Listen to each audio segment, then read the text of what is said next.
Blizanaca, a dobar dan želim trenutno najboljim Hrvačima koje Hrvatska ima, braći Žugaj, Nenadu i Nevenu. Dobro nam došli. Sve u redu s vašom slikom na ekranima. Ovdje doista sjede dvije gotovo identične, zapravo identične osobe. Ja ih razlikujem evo po boji majice i po ovom stilu odjevanja. Ovo me podsjeća na kviskoteku. Osoba A, predstavite se. Ja sam Nenad Žugaj. Inače sam časnik Oružanih snaga, to bi prvo naglasio. Kineziolog sam po struci i osvojio sam broncu na prvenstvu svijeta i povodom toga sam eto tu, zajedno s bratom. Osoba B? Pa evo, sve isto, čak i bronca je isto, samo ja sam broncu osvojio na prvenstvu Europe. Eto, i svjetski sam vojni prvak. I definitivno ste zadužili Hrvatsku jer ste osvojili prve povijesne medalje sa tih natjecanja. Ja nisam Oliver Mlakar, možemo nastaviti. Kako vas inače ljudi prepoznaju? Pa ko je malo duže s nama vidi razliku, a i eto, on je malo teži, malo krupniji, pa se i po tome da uočiti razliku. I ono što nas uvijek zanima kod blizanaca, uskačete li možda jedan drugome kad zatreba? Nenadu se ne da recimo trenirati danas, pa hajde brate, zamijeni me, neće se primijetiti. Pa što se treninga tiče, to se neće desiti da mi se ne da trenirati, ali pa tak, baš se i ne uskačemo, ne. Pokrivamo naravno jedan drugog, ali sad nešto da ja radim umjesto njega ili on umjesto mene, to ne. Dobro, sam si već spomenuo, Nenade, osvojena bronca na svjetskom prvenstvu. Jesu li dojmovi još uvijek prisutni? Pa jesu, naravno, ja sam presretan, to je povijesna medalja, to je meni izuzetna čast, to je među 40 vrhunskih Hrvača osvojiti broncu na tako jakom, mislim to je prvenstvo svijeta i put do nje nije bio lagan. Točka na i je bila pobjeda protiv do tog dana aktualnog prvaka svijeta Gledamo upravo. I prvaka Europe. To je Nazmija Vluka. Dobro, ovo su isječci iz svih borbi. Ovo je s Litvancem, ovo je sa Kubancem, to nesretno polufinale. Ali evo, ovo je sa Turčinom zadnja akcija gdje sam ga iznenadio i eto, s tom akcijom sam dobio tu drugu rundu i pobjedio. To je bilo ono, maksimalno sam se skoncentrirao na tu borbu, znao sam sve šta ću raditi. Od njega sam izgubio, ne na prvenstvu Europe, pa sam već ga i poznam. On je legenda do 84 kile, ona živuća legenda, to vam je ko u nogometu, na primjer, kak bi usporedio sa Brazilom ili Barcelonom. Stvarno je čovjek svjetski. Svaka čast, Nenade, ne sumnjamo mi u veličinu ove tvoje medalje. I to je jedna specifična proslava. Je. Pa to je moja proslava, inače kad za pobjede za koje treniram, radim, mislim da proslava mora biti takva.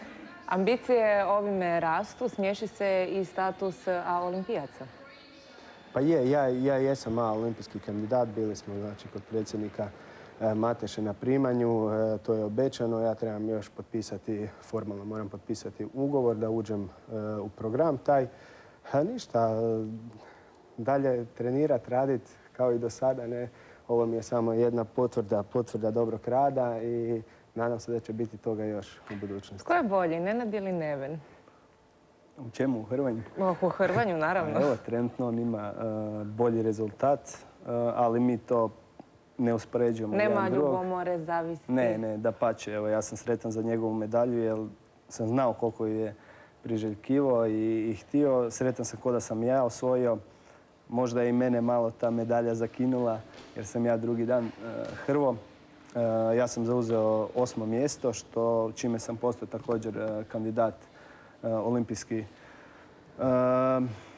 Ali najviše mi se svidjelo što sam na tom svjetskom prvenstvu pobjedio aktualnog olimpijskog pobjednika, Gruzica, Kirikvelu, što mi do sad nije uspjelo i eto, nadam se da je to sad jedan uzlet koji će me pratiti i nadam se još boljim rezultatima. Gledamo isječke s vašeg treninga. Pa dajte nam malo objasnite, što vi to radite? Pa evo, ovo su vježbe za jačanje mišića vrata. Ovo su dobro isječci iz nekih borbi tu domaćih. Koliko trenirate dnevno? Koliko sati? Pa treniramo 2 puta dnevno. Sad ovisi o da li je blizu natjecanje, da li su to bazične pripreme. Znači što je bliže natjecanje, to treniramo kraće, intenzivnije, ali u prosjeku to je nekih 4 sata dnevno. Sami ste spomenuli da ste u Hrvatskoj vojsci. Da. Znači li to da se od hrvanja, barem ovog koje trenutno Hrvatska ima, ne može živjeti? Kakva je uopće budućnost ovoga sporta? Iskreno, ne može se živjeti od toga, ali eto, taj sport treniraju stvarno, ja bih nazvao gladijatori. Ljudi kojima, mislim, svima su novac i financije važan, ali to je općenito ljubav prema tom sportu koja me veže, ne, za taj sport i općenito pretpostavljam ostale Hrvaće. Ne. Što je dalje? Za što se pripremate sada? Pa evo sad počinje tu naša domaća liga. Jučer smo baš imali meč, pobjedili, mi smo iz Hrvačkog kluba Lika. Pobjedili smo Gavrilović, naše suparnike, ne, ljute. Sad imamo još 6 mečeva, branimo titulu prvaka države, ekipnog. I nakon toga kreće ponovo pripreme za novu sezonu, bazične pripreme, najvjerovatnije u Bugarskoj i nova sezona. Mi vam, momci, želimo naravno sve najbolje i vjerujem da ćemo vas vidjeti u Londonu 2012. To je nekako san svih sportaša. Hvala, nadam se mi. Hvala vam što ste bili naši gosti. Sigurna sam da bi neki od vaših poteza završio u našoj sljedećoj rubrici. Izdvojili smo 10 najboljih poteza tjedna. Pogledajmo.